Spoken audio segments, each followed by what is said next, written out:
నమస్కారం. DR focus కు స్వాగతం. నా పేరు సాన్య. మహిళలకు ఉచిత బస్ పథకం అమలు దిశగా ఏపీ సర్కారు కీలక నిర్ణయం. ఆంధ్రప్రదేశ్లో మహిళలకు ఉచిత బస్సు ప్రయాణం సంక్రాంతికి అమలు చేయాలని భావించిన ప్రభుత్వం కొన్ని కారణాలతో మరికొంతకాలం వెయిట్ చేయనుంది.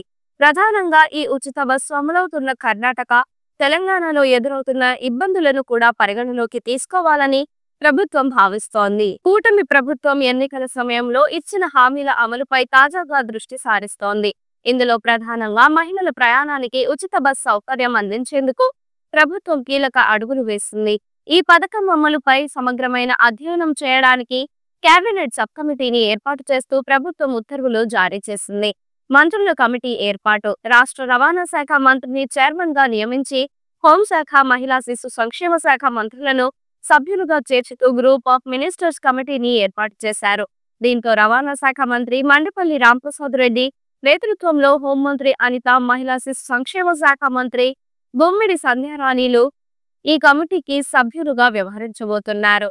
పథకం అమలవుతున్న రాష్ట్రాల పర్యటన, అధ్యయనం, గ్రూప్ ఆఫ్ మినిస్టర్స్ ని ఏర్పాటు చేస్తూ ప్రభుత్వం ఇచ్చిన ఉత్తర్వులలో అనేక అంశాలని పేర్కొంది. ప్రధానంగా ఇప్పటికే ఈ పథకం అమలవుతున్న రాష్ట్రాలను సందర్శించి అక్కడి అమలు విధానాన్ని పరిశీలించి అధ్యయనం చేసి నివేదిక ఇవ్వాలని ప్రభుత్వం ఈ కమిటీకి స్పష్టమైన దిశానిర్దేశం ఇచ్చింది.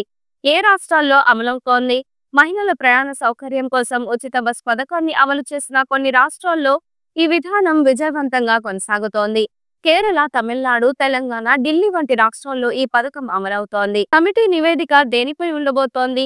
ప్రధానంగా ఈ కేబినెట్ పలు కీలక అంశాలపై అధ్యయనం చేసి నివేదిక ఇవ్వాల్సి ఉంటుంది. ఎంతమంది మహిళలు ఉచిత బస్సు సౌకర్య పథకాన్ని వినియోగించుకునే అవకాశం ఉంది? ప్రస్తుతం రాష్ట్రంలో సరాసరి ప్రయాణించే మహిళల సంఖ్య ఎంత? పథకం అమలైన తర్వాత ఇతర రాష్ట్రాల్లో పెరిగిన ఆక్యుపెన్సీ ఎంత? అందుకు అవసరమైన బస్సులు ఎన్ని? ఏ బస్సు సర్వీసులలో ఈ పథకాన్ని అమలు చేయాలి? కేవలం జిల్లాల వరకు మాత్రమే దీన్ని పరిమితం చేయాలనా? లాంటి అనేక అంశాలపై ఈ కమిటీ నివేదిక ఇవ్వబోతోంది. సూపర్ 6 పథకాల్లో భాగం. కూటమి ప్రభుత్వం ఎన్నికల సమయంలో ప్రకటించిన సూపర్ 6 పథకాల్లో ఇది ఒకటిగా ఉంది.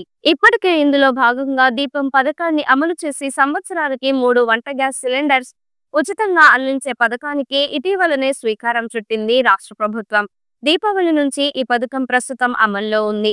ఈ పథకం ద్వారా మహిళలకు సౌకర్యవంతమైన ప్రయాణాన్ని ఉచితంగా అందించడమే ప్రధాన లక్ష్యంగా ఉంది. మిగతా 5 పథకాలతో పాటు ఈ పథకం కూడా త్వరలో అమల్లోకి రానుంది. ప్రభుత్వం తీసుకున్న ఈ నిర్ణయం మహిళలకు ప్రయాణంలో ఆర్థిక భారం తగ్గించడంలో తోడ్పడుతుందన్న అభిప్రాయం ప్రభుత్వానిది. పథకం పూర్తి స్థాయిలో అమలవ్వడం ద్వారా మహిళలు మరింత స్వేచ్ఛగా, సురక్షితంగా ప్రయాణించగలగడం సాధ్యమవుతుందన్నది ప్రభుత్వ వర్గాల వాదన. ఈ వీడియో మీకు నచ్చినట్లయితే లైక్ చేయండి. మరికొన్ని లేటెస్ట్ న్యూస్ కోసం వెంటనే మన ఛానల్ ను సబ్స్క్రైబ్ చేయండి. ఈ వీడియోపై మీ అభిప్రాయాన్ని కామెంట్ రూపంలో తెలియజేయండి.